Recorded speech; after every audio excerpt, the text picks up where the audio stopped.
Welcome to Sagely Speaking with Mary Bono, the esteemed former Congresswoman known for her insightful perspectives and vast experience.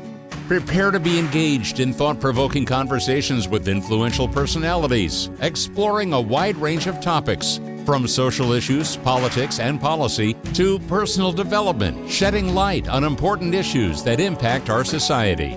Now, here's Mary. Greetings, and thank you for joining me on this episode of Sagely Speaking. I am so excited about this guest that I can't even begin to tell you which is a fascinating guest we have. So thank you for joining us. Let me tell you a little bit about Tom, who's going to be joining us. Tom Wolf, believe it or not, he's recovering from homelessness. He lived on the streets in San Francisco in the Tenderloin district, which is always in the news these days. 6 months living as a homeless person on the streets. He did struggle with heroin and fentanyl addiction, and he is now a proud person in recovery. He's an advocate. He's an independent consultant, but let me tell you what he is. He's a fierce advocate. And I think that if the Gracie brothers had like a Twitter feed, Tom would be on it. I mean, I love reading Tom's tweets. By the way, his Twitter handle, if you want to follow it, is TWolfRecovery. And every day I looked for his tweets to see what he's saying and who he's taking it to. And before I turn the microphone over to Tom Wolf, I just want to say, Tom is taking it to the folks who are ignoring the fact that there's a serious fentanyl and overdose epidemic and that it is tied to the homeless crisis. And he's calling out bad policies. And what I love, he's going after both sides equally. If the policy is wrong, he's going after it. And what I also love about this guest is that he has lived this life. He has a lived experience to know what these policies do for people. So Tom, welcome to Sagely Speaking. I am so glad you're here. And I know we're going to blow through this time and we could probably go on for hours and hours. But you want to tell us a little bit about your story and why you're here looking so great and healthy and clean shaven and all those things. For the listeners to know, Tom and I see each other on video, even though you can't see him. So mark my words, he's clean shaven and he looks very healthy. So Tom, welcome to the show. Well, thank you, Mary. First of all, it's really an honor and a privilege to be here speaking with you today. I'm very familiar with your background and all the work that you've done in Congress. So again, thank you for having me. Yeah, so I'm a recovery advocate. And what that means is that, I really advocate for better policy around promoting the idea of recovery for people struggling with addiction as a solution to not just the addiction crisis and the overdose crisis, but as a solution to work alongside the other things we have going on around homelessness. Because so many people that are out there on the street either ended up on the street because of addiction like myself, or they turned to drugs as a way to cope with the daily trauma of being homeless on the street. And the way I see it is that the end result is kind of the same. We can argue all day about the causes of homelessness, and there's about 1,000 different causes of homelessness. But at the end result is that if you're living in a tent on the street and you're addicted to fentanyl or meth, you need treatment. You need recovery to get you out of that. If you just take someone off the street and you put them inside an apartment and wash your hands of it and say, okay, we're good, that doesn't really solve the problem because the addiction is being taken inside. And we're starting to see the data come back on that now, especially in San Francisco, where almost 70% of everyone that died of a drug overdose last year, which was 806 people, by the way, died at a fixed address. And most of those inside what they call permanent supportive housing. So we move that addiction inside. Fentanyl's kind of changed the game, and it's going to require us to change our approach. So, Tom, I have a quick question on this. As you probably know, as I'm a family member of a recovering opioid addict, and so I've lived through that too. But I also know that you cannot drag somebody into treatment and expect them to come out 30 days later and be fixed or be better. So is it a little bit misguided to think that we can just grab somebody off the street and treat them and they'll be better? I mean, it's a lot more complicated than that. It is a lot more complicated than that. And you have to understand that, look, it's not against the law to be homeless. It's not against the law to be a drug addict. Those things happen. But when your behaviors within your addiction are breaking the law, i.e. you're shoplifting, you're boosting, you're breaking into cars, you're holding drugs for the drug dealers like me because they paid me in drugs as a way to support my habit, those things are breaking the law, and it's okay for people to be held accountable for that. We all enjoy equal protection under the law. That's part of our Constitution, okay? So why are we treating people that are experiencing homelessness and addiction to a different standard than everyone else? That's a legitimate and I think a fair question. And so the answer from like the radical harm reduction folks is that, well, they're victims, they're struggling with addiction, you're just stigmatizing them more. And, I get that. I understand, because I was one of those people that people would step over and call a bum and call a loser and all of those things. But that doesn't mean that it's okay for you to go commit crimes to support your addiction. And so instead of actually trying to hold people accountable and get them into treatment and recovery, their answer is, well, we should just give them free drugs, like the safe supply programs that they're doing in Canada. Or we should just give them safe injection sites, rooms where they can go shoot drugs on their own and not ask anything more of them. And I think that that's really doing them a disservice in many ways. It's not compassionate in many ways. I understand the complications and how it's a complex issue. And there might be some benefit to having people use drugs inside a safe consumption room. But unless you have a full continuum of care to go with that, which includes detox and treatment beds and shelter beds, et cetera, it's not going to work.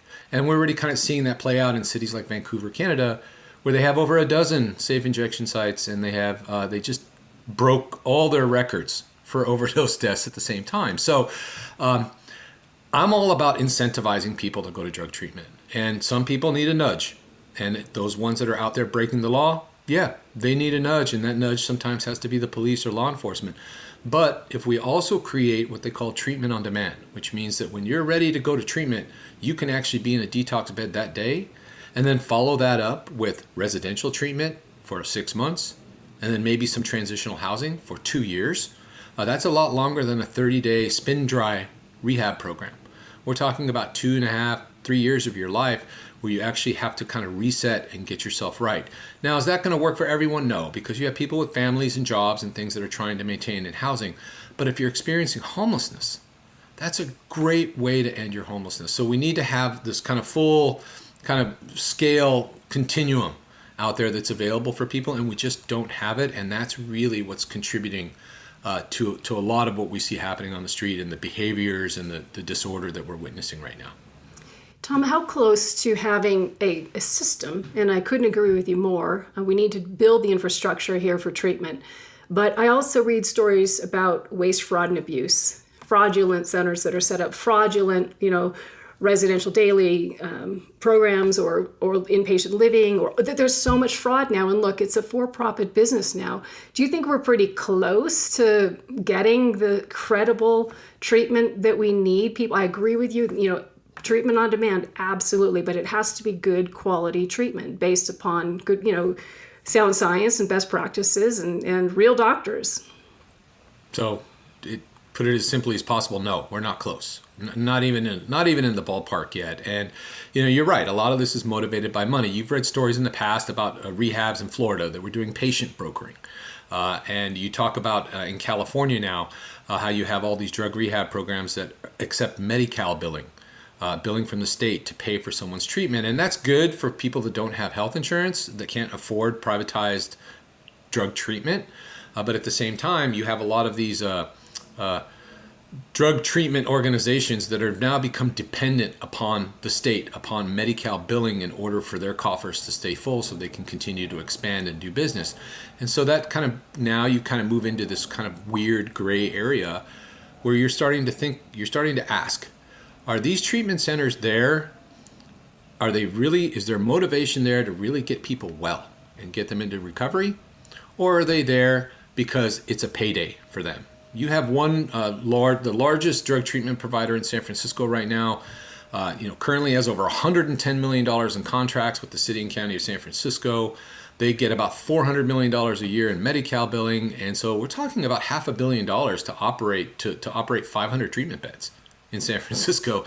And so you have to start really quick. And the outcomes from their treatment centers aren't great. So you have to start asking yourself, what are they really in it for? And so, look, this is where, I'm kind of I don't know if you know who Michael Schellenberger is. He wrote a book a couple of years ago called San Francisco, Why Progressives Ruin Cities. I'm in that book. My story's in that book. And one of the things he talks about is having a statewide addiction treatment system where there's more state oversight of these addiction treatment facilities so that everyone can be operating from a similar set of guidelines. And then there's some accountability with where the money goes, et cetera. Because right now, Most local municipalities, most cities, they just contract out to a nonprofit to provide these services for them. And that goes for homeless services too. And there's very little oversight of what happens to that money. And so because of that, you start to see these uneven outcomes where you have some people that are just straight up corrupt doing patient brokering, and you have some people that are just doing it because they're getting paid from the state. And who really suffers?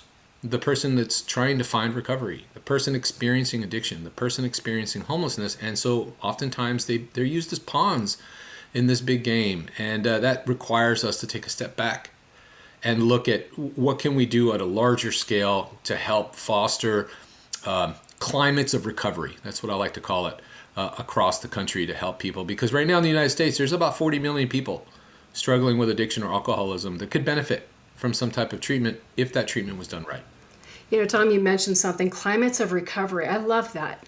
I used to say, and I still say, we have walks on the mall in Washington, D.C., like the Race for the Cure, fabulous. We celebrate people who are in recovery from other diseases, but we don't have anything where we're really cheering people on in their recovery and holding them up as examples of, this is something you can have too. You can be in recovery and be proud of it. And when I say that, I think about so much that you're saying, stigma has set us so far back because we quit having these conversations. We quit acting like addiction was a problem in America, and we didn't invest in it, and I was proud that as a member of Congress, Betty and Mrs. Ford and President Ford were my campaign chairman, and so I represented their facility, so I understood the gold standard. But that was the diamond in the rough. Basically, people weren't talking about this. And the other sad thing about treatment and facilities is most people, when they go in, and I look at myself as a family member, they're in crisis at the time. And you don't have the time to research, to look up, to do all the due diligence that you need necessarily, because you sometimes have hours to get somebody into treatment. So I think it's a real problem, and I'm hopeful that both the state government, counties, state, and federal really look at this on how we ensure quality treatment. I know that one of our sister organizations, SAFE Project, has a treatment locator. They work very hard on identifying quality treatment. So that's safeproject.us. If people ever want to look for quality treatment providers, they do have a tracker there. But Tom, I don't know how many days ago it was on your Twitter feed, but I loved something else you wrote. Again, you don't hold your, you don't hold your punches. You talked about, and that's why you're so awesome. One of the many reasons. But this is very important, and I don't know if people understand the paradigm shift in the dealer versus the user, and how our courts are treating this, and how even the trafficking of narcotics has changed so drastically over the past couple of decades. Can you talk about that? Yeah. So look, right now you have large national organizations, and I don't mean to call them out, but I'm going to. The Drug Policy Alliance is the main one. And they cite data that says, 44% of people that sell drugs also use drugs. And then so what you do is people take that at face value. So what I did is I actually went and looked at where they got that data from. And I found they got that data from a peer-reviewed study that was done in 2012 about people that sold drugs in the 1990s. So the 1990s was what? That was the crack era in the United States, where you had people from their own communities selling crack on the street to make money because of socioeconomic issues, right?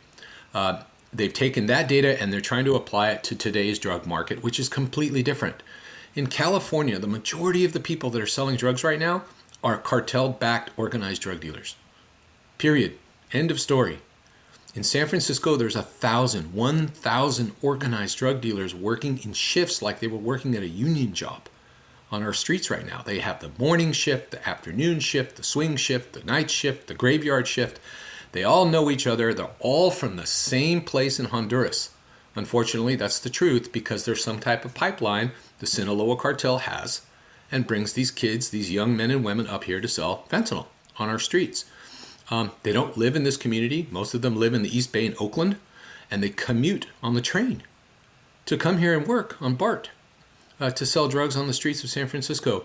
So it's not people from their own community. The majority, and the rule number one for these dealers is they're not allowed to use their own supply. If you remember 1990s gangster rap, NWA, Ice Cube, he wrote this, they had a song called Dope Man.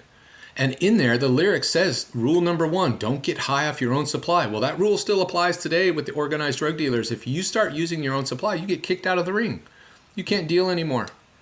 So I shared this information with the Congressional Commission on Opioids a couple of years ago as they were doing a report on this so that they could have a deeper understanding of the organized drug dealing that's happening now in the United States. And they're also utilizing social media. Snapchat has become a huge purveyor, unfortunately, of this. And they're currently in court getting sued right now by parents who've lost their kids to drug poisoning that thought they were buying Xanax from a dealer on Snapchat and it turned out it had fentanyl in it and their kid overdosed and died. And it's just tragic. The whole thing is tragic.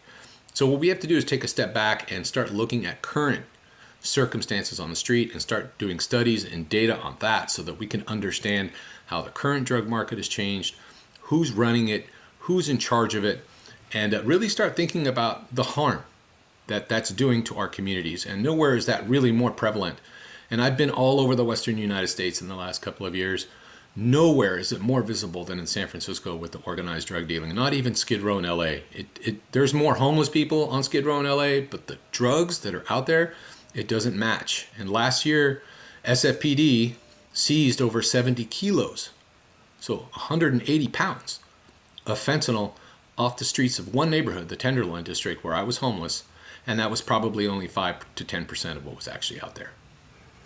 They say Portland is just as bad. Is San Francisco worse than Portland? So Portland might be the one place that I saw that might be worse.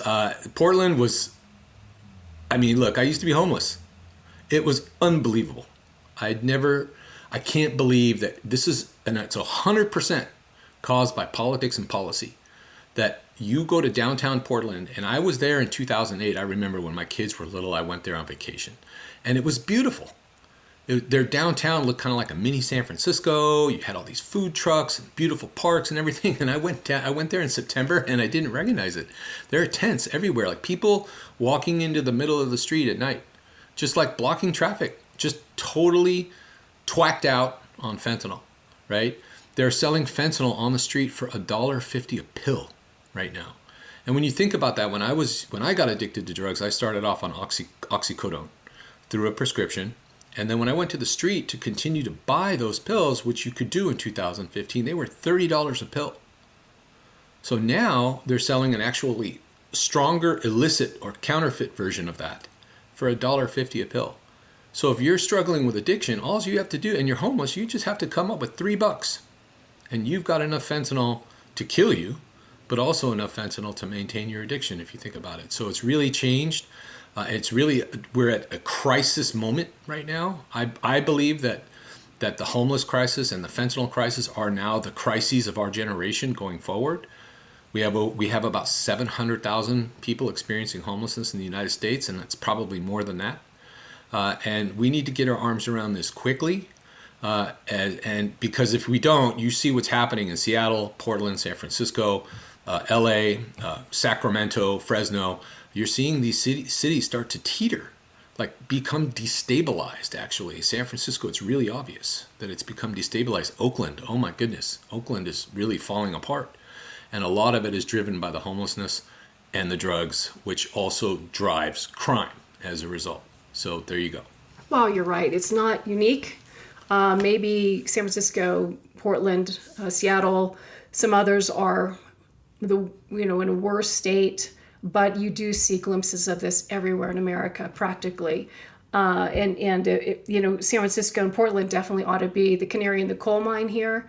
And how do we reverse policies very quickly on what does work and what doesn't work? I mean, to your point here too, when OxyContin was the drug of choice and was being diverted, people had time to make mistakes. You would get probably a legitimate OxyContin, and most likely you would survive it, become addicted to it. But the overdose rates, of course, people did overdose and die, but now it's one hit. It's one pill. And what is so frightening here is the dealers are targeting kids as young as 12, and they're going to go lower and lower and lower. So you have the dealers intentionally targeting our kids. And then you have even younger kids who are exposed to fentanyl. We constantly hear stories now of a child who has died from accidental exposure, or is in the hospital from that exposure. It really is a massive threat to our country and to our national security. And I know you and I have a lot of mutual friends who talk about various facets of this. Jim Raw, who talks about fentanyl as a weapon of mass destruction. There's so many different aspects to it, but it's hard when we talk about the infrastructure we spoke about a little bit ago. We're the good thing about opioid addiction is there are medications now for medication-assisted treatment. Buprenorphine is the gold standard. There is methadone, somewhat controversial, but there is methadone. But as we build this infrastructure, we have to remember there are other drugs of choice, methamphetamine being one, that we need to also make sure we're giving those folks an opportunity at a better life too. And so, I think we've been set back so many years by a couple of things. Stigma. People don't want to talk about it. So again, I applaud you for being so vocal about your life. And the other thing is for how long politicians turned a blind eye to this.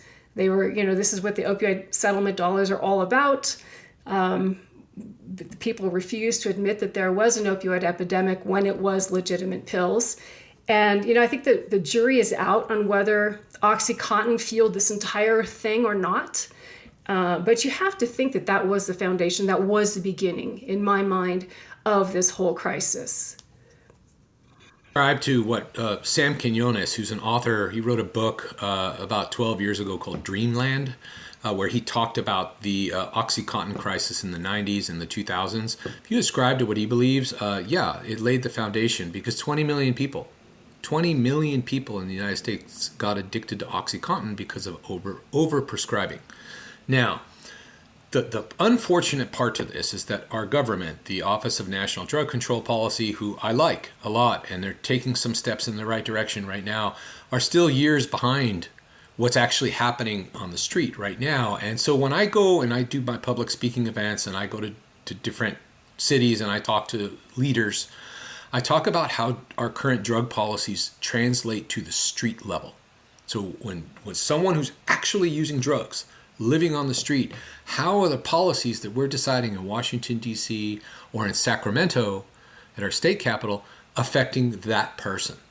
And when you get down to that and you actually talk to that person on the street, you understand that the policies that we have implemented have actually been very harmful to the folks on the street because you overprescribe OxyContin and then you cut it off near completely. They're trying to choke it off in this country right now. So doctors don't want to prescribe it for pain anymore, etc. And so people turn to the illicit market. The thing is there would have never been an illicit market if we didn't overprescribe it to begin with to get 20 million people hooked on it. And then you develop something called generational addiction, where you have a lot of kids that are now in their 20s and 30s now, whose parents are drug addicts because they got addicted to OxyContin.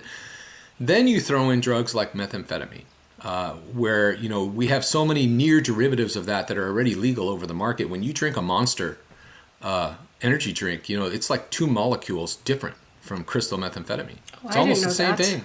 Wow. And it's really bad for your body. It takes your kidneys like 48 hours to process it out of your body. So, and then when you take this crystal meth and you get addicted to that and you don't sleep and you start hallucinating and you think that you're being chased by helicopters and the CIA and they've implanted chips in your finger, all this weird stuff that comes with the psychosis of not sleeping and the methamphetamine. Well, guess what? There's no medically assisted treatment for meth. There's no drug that you can take that's going to counteract the effects like you can take with buprenorphine or methadone. So you really have to just go to treatment and ride it out. And it takes sometimes months for your brain to come back, if ever, from the damage that the lack of sleep that is accompanied by the meth use does to your system. So we have a really huge issue with that across the country as well.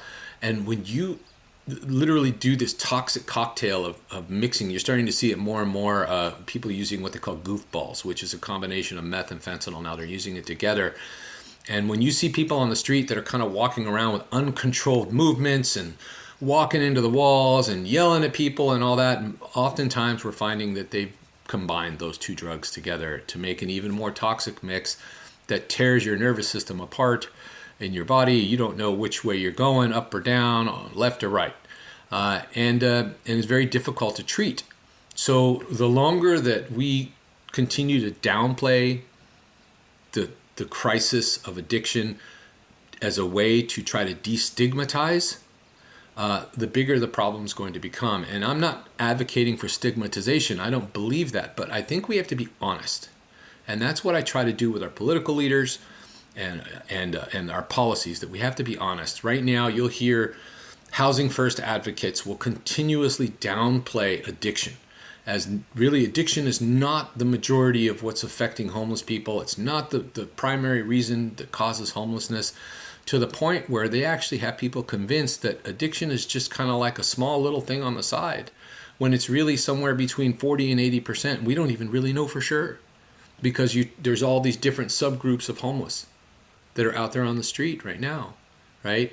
With homeless families, is addiction part of the issue? Maybe not as much as a single indigent male that's living on Venice Beach.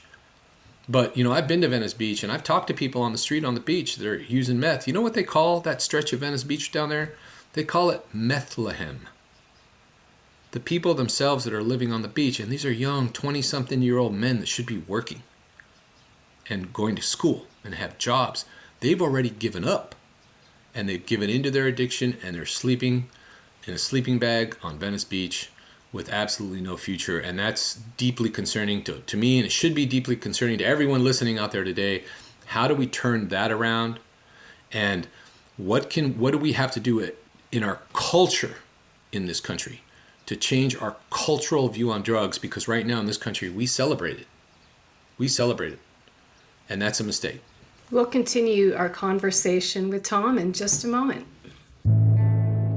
Hi, I'm Mary Bono, and I want to share something important with you. My friend Angela Kennecke, an award-winning journalist, has a podcast that speaks directly to the heart. It's called Grieving Out Loud. Angela started this after the loss of her daughter Emily to fentanyl poisoning. This podcast isn't just about coping with grief, it's a deep dive into the realities of the fentanyl crisis, addiction, and the journey to recovery. Angela brings together bereaved parents and experts in addiction, mental health, and grief to offer understanding and hope. I've been there, and I can tell you, it's a conversation we all need to hear. Find Grieving Out Loud wherever you get your podcasts. I'd like to take a moment to tell you about Zomad, whose technology has paved ways for mass activation of trusted messengers by brands, nonprofits, and public sector clients. We believe that this is the future of media buys, behavioral change, brand lift, and purchasing generated by hyper-targeted reach, combined with architected frequency of audiences viewing different content from multiple creators. For more information, go to zomad.com. That's XOMAD.com.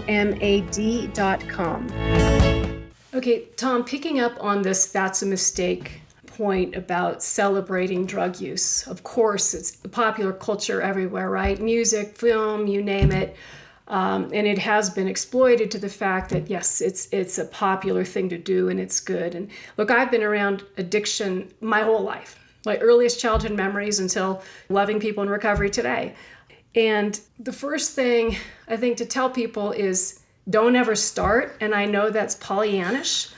But in today's world... Just say no, right? Well, but look, I know that our critics say just say no didn't work and DARE's dumb and the war on drugs has failed and all this kind of stuff. But how do we know that? Because since we laid down our arms and said, okay, just say no didn't work, look at where we are. So I would love to figure out what we do need to do to tell young kids just don't start.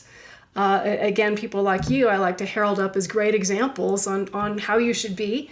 But we started with our nonprofit called Mothers Against Prescription Drug Abuse, or MAPTA. We started a campaign called The Greatest Gift is a Conversation. And that is to encourage you to talk to your loved ones about the dangers of drug use. And that came from a conversation I had with a young mother who was sending her eldest child off to her freshman year of college. And I asked her, well, if you had the talk, when we were kids, the talk was something entirely different. But when I said, if you had the talk about the dangers of the drug supply, and her response was, oh, I don't need to, my kid's a good kid, which It just set me off in so many different ways. Good kids are falling prey to this. Good kids are overdosing and dying. Good kids are ending up on the streets. So what do we do? I mean, give me some hope here. There is hope that we can turn this thing around, because I'm not a pessimistic person, but I'm worried. Right. There's so many ways to try to come at this. So I'll just say things like this. So, Portugal, they talk about Portugal as this model of decriminalization of drugs, and how, if we just decriminalize drugs, this problem would go away. That would be the end of the black market and the cartels. But Portugal's culture is different than the United States. They frown on drug use in Portugal in general. So it would require an actual cultural change. And that starts with education. It really does. We have to start talking to our kids openly and honestly about drugs. But in order to be able to do that, parents need to understand drugs themselves. And they have to understand the current drugs that are out there now. It's not the weed and cocaine and acid we used in the 80s and 90s. It's not. It's fentanyl disguised as other drugs. It's other drugs laced with fentanyl. It's cocaine laced with fentanyl. It's crystal meth that's mixed now with the stuff called P2P, which is a different chemical composition than the old crank that people used to use in the 80s and 90s. And nobody seems to know that outside of the drug policy realm, or they don't want to know that. But they end up finding out the hard way when their kid or a friend of their kid has an accident, or when things like my kid, who has to commute to her school every morning, goes to the train station and has seen now this year in the last 12 months, 2 people dead from drug overdose at the train station. My 17-year-old daughter has had to witness that. And it's until those things start happening that people all of a sudden start getting concerned. Well, what we need to do is we need to get in there and start talking about primary prevention to our kids. But we also need to educate our parents that are going to have those conversations, and don't just wait for the school to do it. Because the school is going to be competing with different ideologies as to what to teach. Right? You can have someone like Johnny's Ambassadors that goes around and tours and talks about dabbing. You shouldn't dab with marijuana and marijuana oil and THC oil and all that stuff. Or you could go to a different school and they'll bring in some harm reduction group that will just talk about how to use safely. Well, if you're going to use, make sure you have clean equipment, right? So what we need to do is we need to head that off at the pass by actually educating our parents openly and honestly about drugs so that they can pass that on to their kids. That's the best way to pass knowledge on to your child anyway. It's not through school. Your kids learn most of what they know that's going to guide them through life from home. So as parents, and I'm a parent, and believe me, as a parent in recovery, I drill my kids about drugs and about recovery and the consequences all the time. And, part of the reason I do that is that I don't want them to forget. They remember what happened. It wasn't that long ago. We're talking, I've only been clean and sober for 5.5 years. So you got to think about when my daughter was in her formative years, like 10, 11, 12, she witnessed the terror firsthand of my heroin addiction, my fentanyl addiction, leaving in the middle of the night, crashing the car with her in it, buying drugs with her in the back seat. She witnessed all of those things that I have to own. And now in recovery, I try to give her context so that she understands why those things happened, not to excuse my behavior, because I damn right had to own all of that. Trust me, I had to go to jail. I had to rebuild relationships with my family, years of counseling, all of those things to try to get back. But it's really important that she understands that so that she has the right perspective and context going forward, so that when she does see a dead person at the train station from drug overdose, she doesn't have a breakdown. That's unfortunately the world that we're living in today. So we need to have a change, and it has to be cultural, and it starts with educating parents in their home and having that move on to their kids. And I'm all for going to schools and speaking to kids. I've done it. I've done, senior class projects with seniors in high school here to talk about drugs and the drug crisis in San Francisco. But it really starts with educating the parents so that they fully understand, because it will maybe change their view from what they remember when they were teens and did drugs. Well, Tom, you bring up a great point, and I'm going to go off on a tangent here. But this is the family and the children and the spouses. And I think people need to realize that if you love somebody with a substance use disorder, you could seek help too. And I think it's very, very, very important to have, professional help, guidance on A, how to live with somebody who's struggling with an addiction, and B, how do you treat yourself? How do you take care of yourself? How do you not get caught up in the insanity that often ensues loving somebody who's addicted? Now, look, I don't talk too often publicly about this. I was, John F. Kennedy Jr. outed the story in his George magazine a long time ago, but my mother was an alcoholic. She was a brilliant, beautiful, amazing woman, but she struggled with alcohol use disorder. And so I grew up with that. But there wasn't something back then as a child on where do you go to understand this disease of addiction? Where do you go to understand how it works? I mean, I say that addiction, whether it's alcohol or meth or fentanyl or heroin, whatever it is, addiction is the only disease that actually fights you to stay sick. And I think it's really hard and important for family members to understand that this is not like your child has, diabetes or your parent is struggling with cancer. This mentally and what you have to go through to survive it, if you will, is different. And so I'm a huge proponent of reaching out to people who specialize in treating family members and understanding the many dynamics of it. So I'm so glad you brought up your daughter, because as we know, a lot of conversations about adverse childhood experiences and the trauma of seeing this as a child and living with it can affect you for the rest of your life. So thank you for bringing this up and for having the sensitivity to understand. And I don't know if you do 12 steps, the 12-step program, some people love it, some people it doesn't work for them. And hey, whatever works, I'm all for. But of course, it does sound like you've done a number of the steps to reconcile with your family and your loved ones and your friends. And in any event, how your family, how is your wife doing and your kids? I mean, I'm assuming that they have empathy for people going through this, but your wife must be, sorry, Tom, she must be a saint. So my husband's a saint too for putting up with me. I don't mean it like that, but she must be a saint. She is a saint. She's a wonderful, wonderful person. So, there's an old saying that love wins, right? Love does win, but it sure as heck helps when you have recovery and a little faith to go with that. And that's what I came back with, was recovery and faith and hope and love. And she was waiting for me there. And the reason we got to that point, it wasn't just me. You have to understand that when I came home in recovery from addiction, and it took me a couple of years to get back home. I had to go to drug treatment at the Salvation Army first and live there for 6 months. And then from there, I had to go live in a sober home and work my butt off and get a job and giving half my check to my wife to help with the kids, right? And then start going to counseling, seeing a marriage family therapist, and then being slowly reintroduced to my children who I hadn't seen in 15 months, right? And be slowly reintroduced to my wife and all of that finally led to our reconciliation. But, I am a 12-step guy.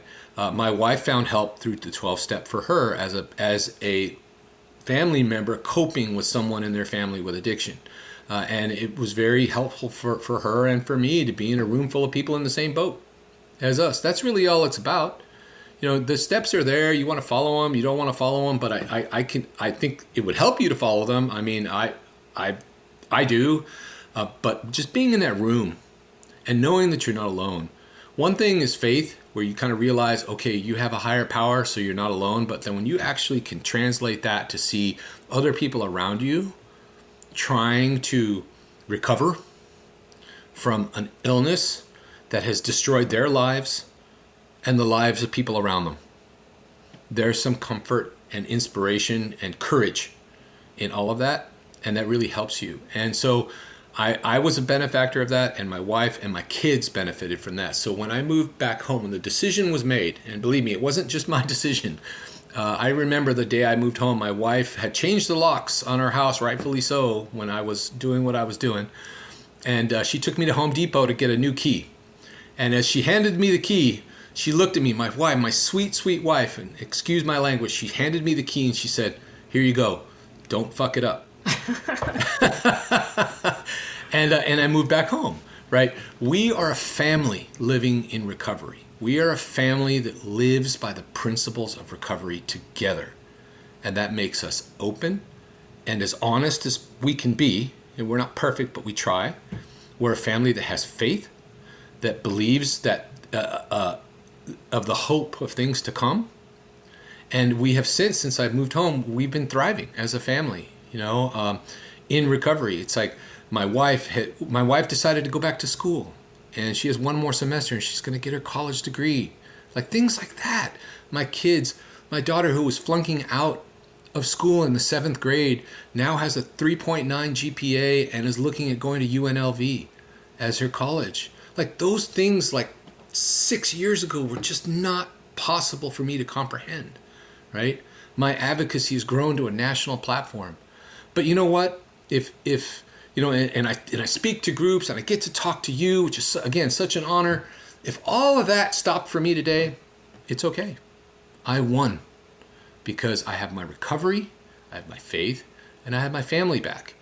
So I'm happy to just go bag groceries tomorrow. Honestly, it's like that kind of gratitude because I actually have a new chance on life. Because you have to understand that 5.5 years ago, I was like, I had just recovered I was recovering from sepsis. I almost died because of intravenous drug use. I've got 24 scars all up and down my arms and blown out veins and everything from all the intravenous drug use.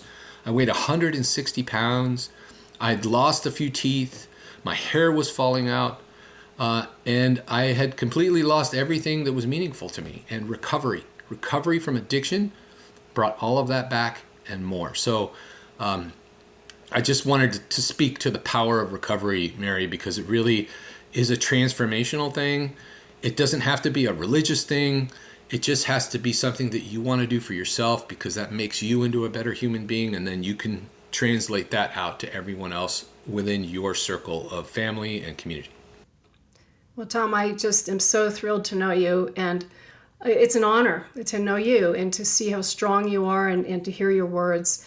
And to tell you the truth, I've been looking for a tagline for my show because it's still new and trying to figure out a tagline. And now you've given me two: believe in your higher power, or the other one would be don't F it up.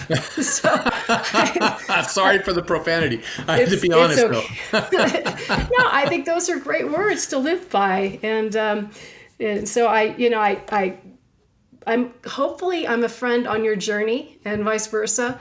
And I just thank you for your advocacy. Again, you don't pull your punches. You pick on both sides when they're wrong. I just appreciate that so much. Again, if people want to follow Tom on Twitter, I highly encourage it. It's TWolfRecovery is his handle at Twitter, so at TWolfRecovery. Tom, are there other things you want to share with them on how they can find you or follow you? Yes. So I'm also on the board, and I'm a director of West Coast Initiatives for the Foundation for Drug Policy Solutions, where we're advocating for kind of middle-of-the-road approaches to drug policy in this country. You can find us at www.gooddrugpolicy.org, and you can see more about what we're about. Huge fan of theirs, too. So again, I want to thank you so much, Tom. I look forward to helping you on your journey, and any way I can help you as a fierce advocate, sign me up. I want to thank our listeners very much for being here today and joining us on this conversation. I hope you find it as enlightening and uplifting as I did. So again, if you want to find out more about our podcast, please visit sagelyspeaking.com. I'm Mary Bono, and I welcome your feedback at hello@sagelyspeaking.com.